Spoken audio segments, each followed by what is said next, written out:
Okay. Got it. Okay. Liz Potter from Alpine, Texas, our second art chatter of the semester. And hey, and so yeah, we can join. We can. So I see that you're in your dark room, your studio or whatnot, and I'm in my dark room. So we have thoroughly perused your website, and pretty much looked at everything on there. Had our had our joys and interests and questions, and but we would love to know. I would like to really know how the whole. If you would talk a little bit about how camping and COVID and the sparseness of people in your photos and the ghostly figures, how that merges together, if you don't mind jumping in. No. So 2020 was terrible because I live alone, I work alone, and I live in this really small town that I moved to in 2018 from Austin. So I lived in Austin 30 years, moved out here, started making friends, started going to all these events. And then the pandemic hit, and none of my friendships were close enough for me to like have a pod, or so it was just me, like totally alone for a year. I was about to go out of my mind. So I in my freak out, I was like trying to give myself projects to do, because what I had been doing before was like shooting events. And so I was going to all these like super fun things, shooting pictures of like people, and I had no interest in taking pictures of people with masks on. So I found a camera. Oh, I brought it. So I found this in my closet, and I didn't know that it was a pinhole camera. So pinhole cameras, they don't have a lens. I think I have film in here. So there's just that, like, it's literally a pinhole. So exposures have to be really long to expose the film. So like this is the film backing. God, I really can't remember if there's film in here. Oh, okay. So the film goes in here. It's an old camera. It's just a box. It's just like a metal box. So what I started to do was I took this camera out to places that I had been before when there was people. And as things slowly started opening up, like some of the state parks started opening, like just sections of it where you could be away from everybody. So pinhole camera, like my exposures are about 1.5 to 2 minutes. And so if I have it on a tripod and I can like, I take this up, and then I took duct tape and I pushed down the shutter release and then I'd run into a picture, but then I'd have to stand there for like 1001, 1000, 1000 for like a minute. And bugs are landing on me, and like the sun is like scorching me. But you have to stand super still so that it's recording my image. But then as soon as I leave, it's also recording what's behind me. And so that's why you can kind of see through it. So that was my pandemic project, because it was kind of like I literally felt like a ghost. I was like, I'm out here in these places I've been to in a very different time, and now I'm back, but it's like weird. I'm like, am I really here? What's going on? So does that answer your question? Yeah. Okay. And I know we've got more. So let's go. So I was looking at one of your pictures, and there was like two of you. Like it looked like you had a twin almost. So is that because like you moved in like a while? Yeah, exactly. It's funny because I was just working on that one. Yeah, I stood, like I'd run and I'd stand, and like I was like, one of them has my hand out, so I would count in my head like to about 30, 40 seconds. And then like I just kind of tried to remember where my hand was, and then I like came over and like did the other way. Yeah, that was an experiment that I was really glad it worked out. I want to do some more. Because I know, see, I needed my full hour because it's this one. Yeah. Yeah. Yeah. Yeah, I want to do some more of those because it was really fun. So yes, it was me, all just one exposure. Okay.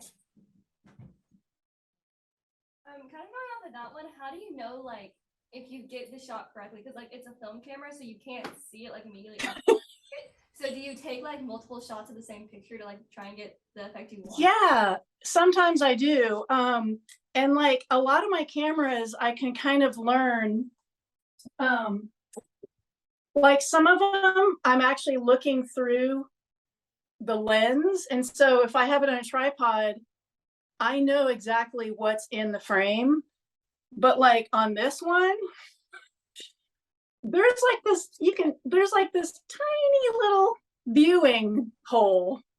It's not accurate, but it gives you like you kind of know what's in the frame. So yes, I did. Sometimes I do more, and then sometimes after I develop a roll of film, I kind of understand like, oh, okay, that was all in there. So the next time I shoot, I sort of understand what's in there. But you can see they're all like long shots. So yeah, it's weird.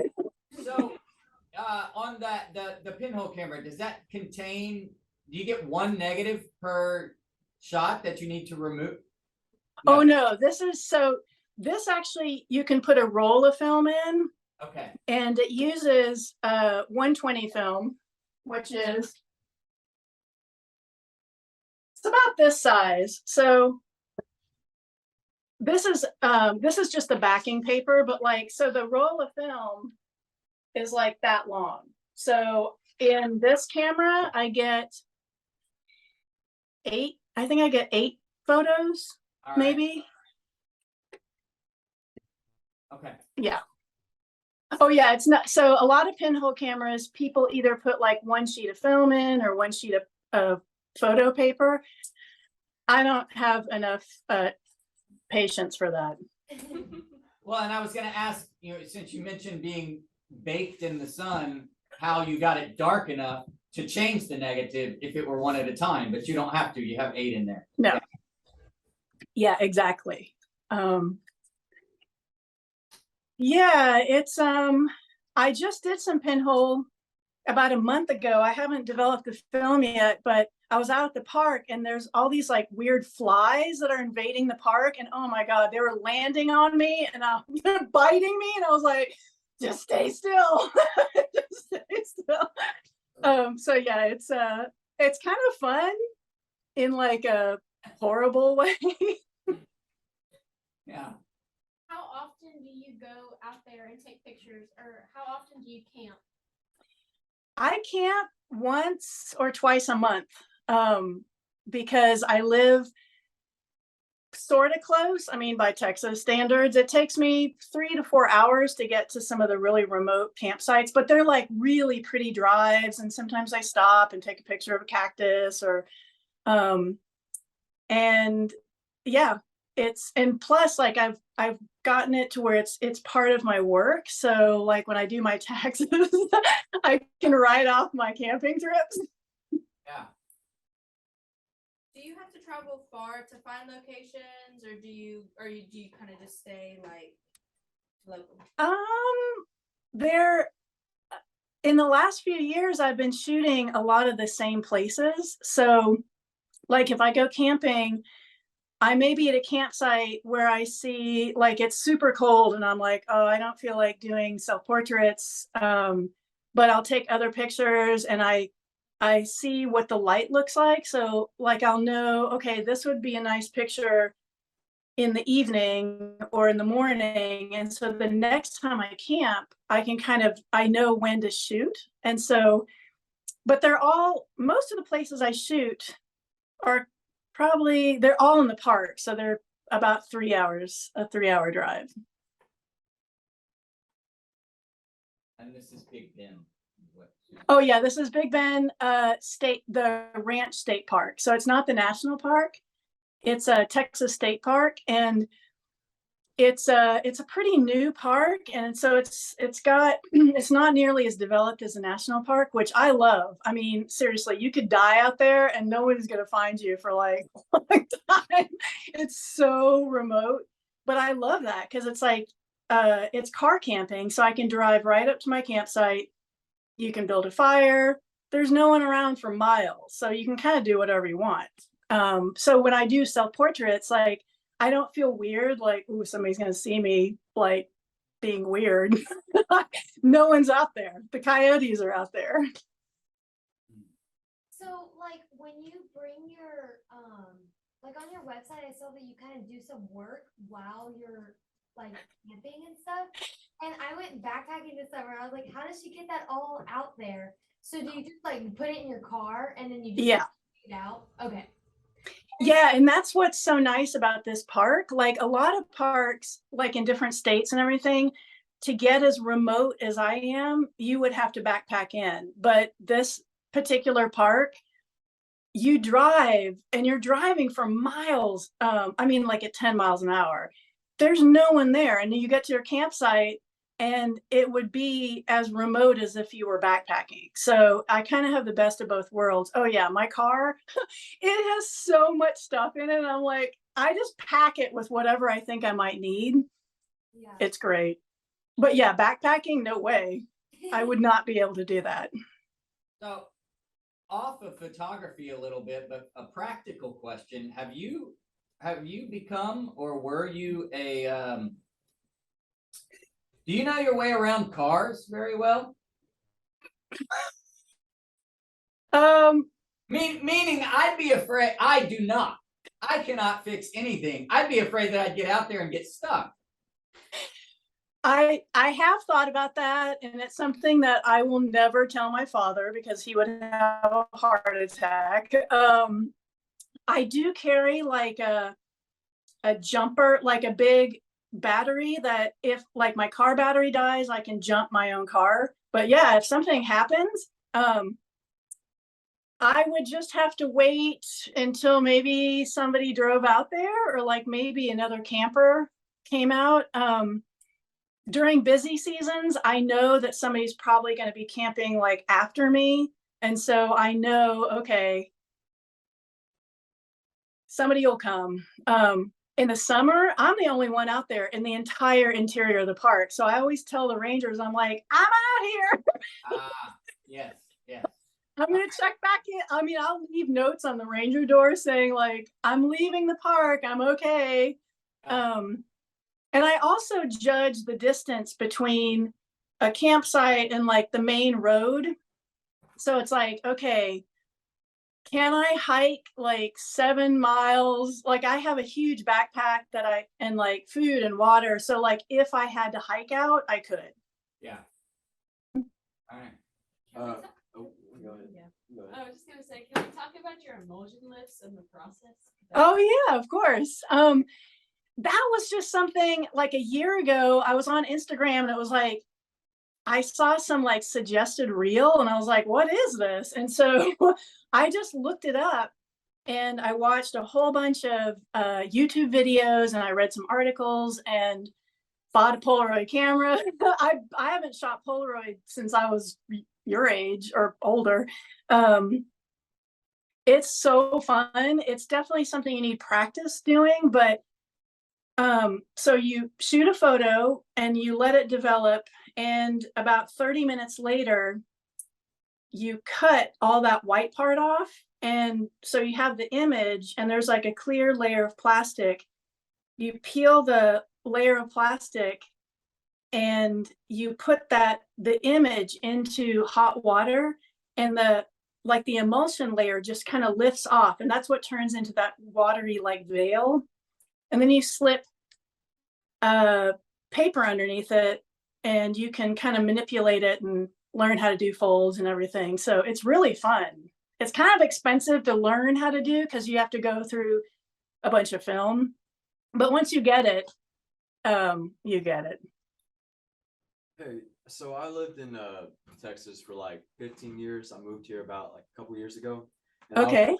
I lived in Austin, and my dad would always take me out a couple, like maybe once a year, like to places. And I think I went to Big Bend maybe once when I was younger. But I was just wondering if there was like a favorite place, like park or anything like that, camp that you liked to go to shoot, and like what was like your favorite things to shoot, like. I think the national park's beautiful. I'm sure that's where you went, especially from Austin, because it's like 6.5 hour drive. The national park, during the pandemic, when the national park closed down, the state park, it's right next door to the national park, that started opening up sooner. And so that's where I started going. And then once I started going to the state park, and I was like, oh, it's like the wild, wild west out at the state park. Like, you never see anybody, and you're just like driving around. You can build fires. It's cheap. I just started going to the state park, and my favorite campsites are the ones that require like a 4-wheel drive, high clearance. I have really good tires that are like meant for that sort of country. Because like when I'm driving, like the creosote and everything's just scratching my car, and it's yeah, it's a pretty rough park, but that's what I love about it. So yeah, if you're ever back in Texas, check out the state park, the interior. All right, sure.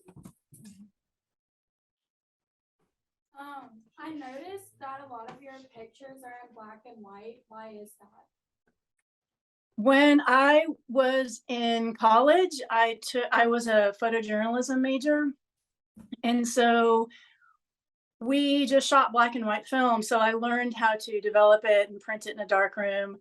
And I just like black and white. It's easy to develop, and color, you can develop color film, but printing color film is a pain, and I don't ever want to learn that. I think it's just that I see better in black and white. And black and white film is really forgiving. So if your exposures are a little bit off, like you can kind of fix it. Color is a little trickier. So I don't know. I think that's why I do Polaroid, is because Polaroid's like, I can do color, but I don't have to like know anything. Do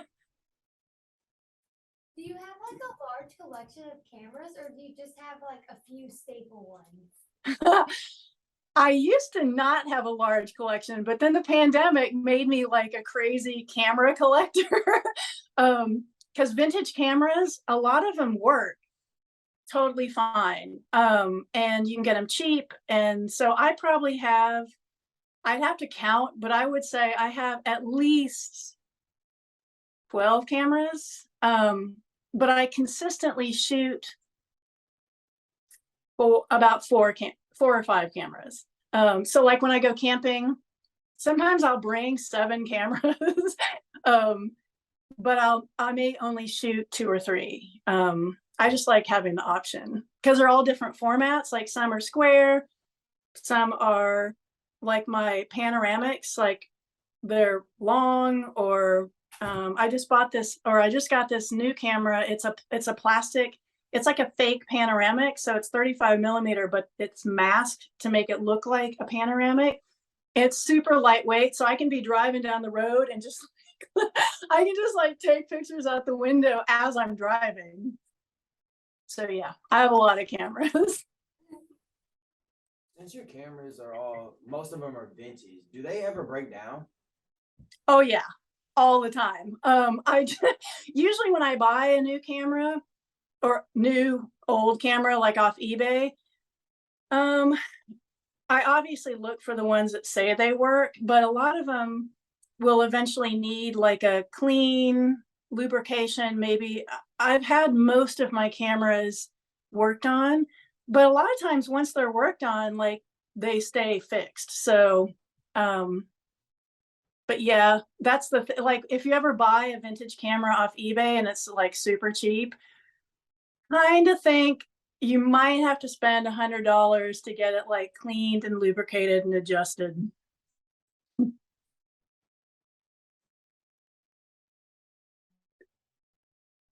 And I have some of my camera.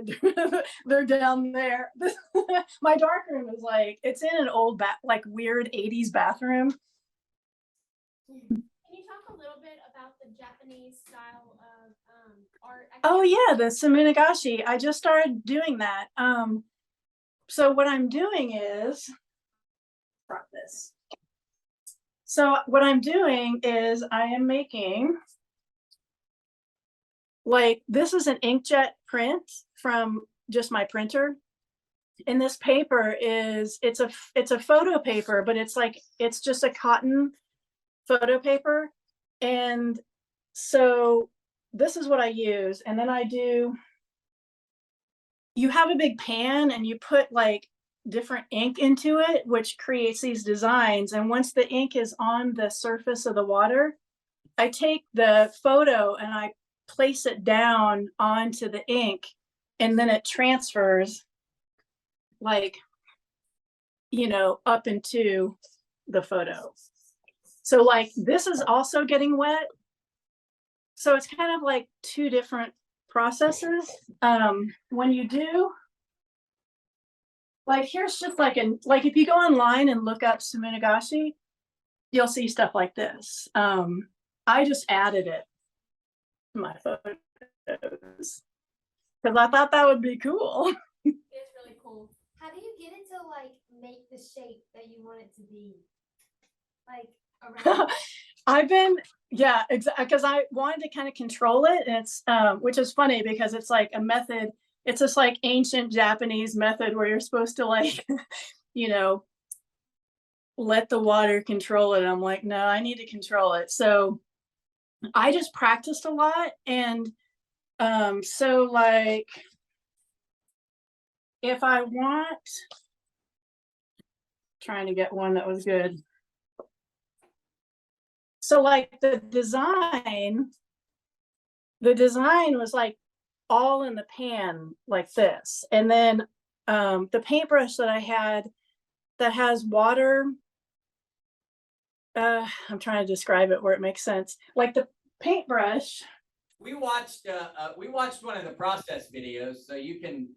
Oh, okay, good. Yeah, so you dip it in water, and the water has, it's called a surfactant. It just means that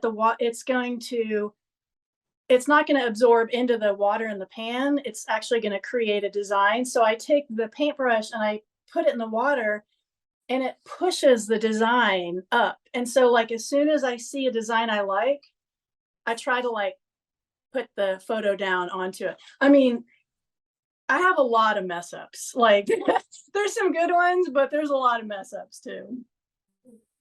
So you are none of the ink mergers are utilizing. They're all inkjet prints that you're putting on there. So like the lifts that are surrounded by it is something that you've. Oh,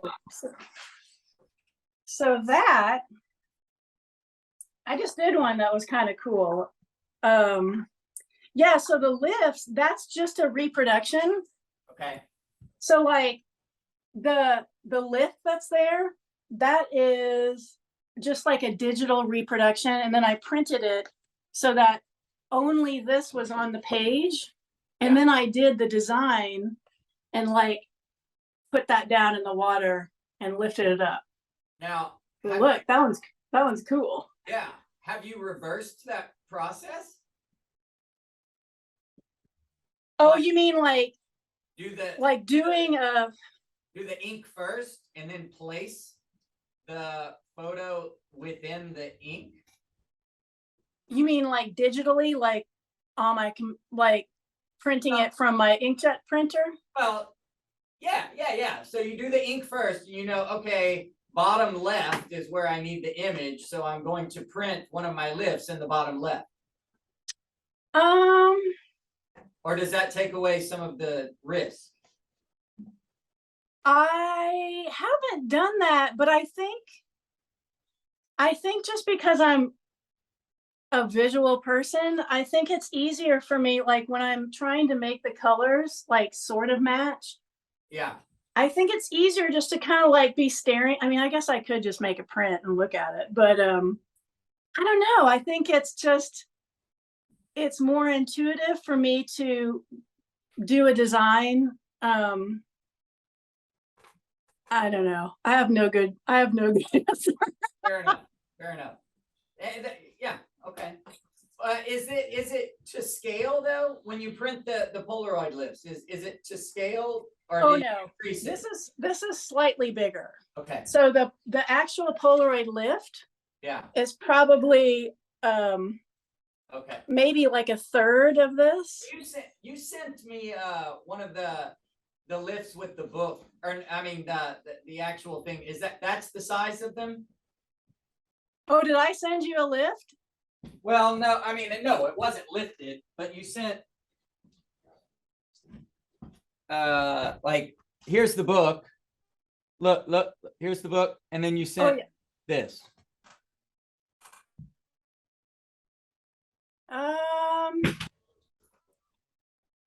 I don't know. You said thanks. I know. I was gonna see if I had any lifts hanging around. Oh, you know what? Hang on. Lift. I see. Okay. So it's a little bit bigger. Yeah. Is there like a set way to do the emulsion lift, or do you like tweak it to make it your own?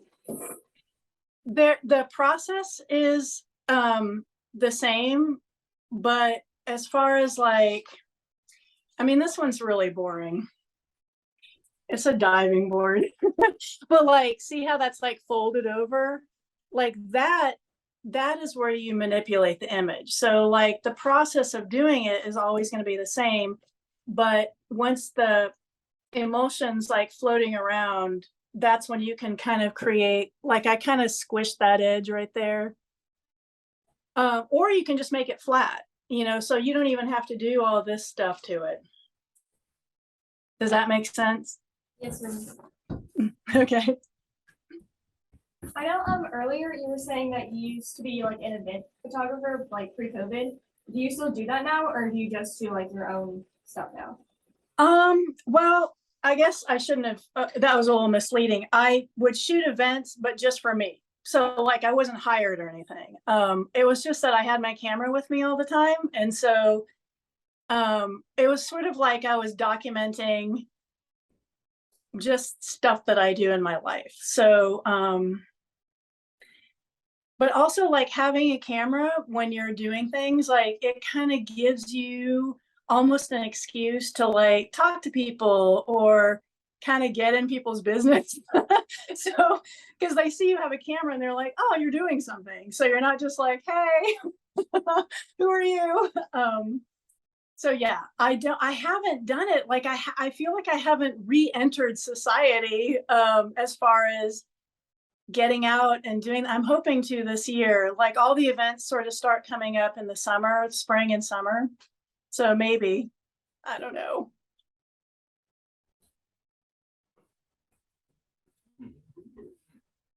So you briefly mentioned it to me, and we've got 3.5 minutes left.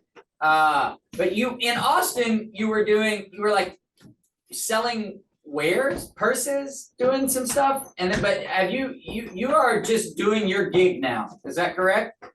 You are a camera photographer. I'm trying to kind of transition. So like I still have my other business because I have like a room full of fabric, and so I sell to different shops, and I just sell according to like who that audience is. Like there's a shop in Sanderson, Texas, and I sell these weird little bags really easily there. I don't sell those same bags in Marfa. So it's like I just pick and choose what I send to different shops. But yeah, the photography is really, yeah. And are you finding that like the bags, like is that the process of the lift and then the ink is it feels like it's such a, I don't want to say a departure, but an extension of photography and playing with imagery. Yeah. does that, you know, hands-on kind of play, do you think come from the sewing and the fabrics and the bags and stuff? I think so. I mean, I've always been into like crafting and learning how to do stuff and, you know, doing things with my hands. And so all of that, like all those years of doing crafts and sewing, it's like I have those hand skills, which definitely helps doing lifts as far as like manipulating the emulsion and being careful with it. Right. So yeah, I think it all ties in.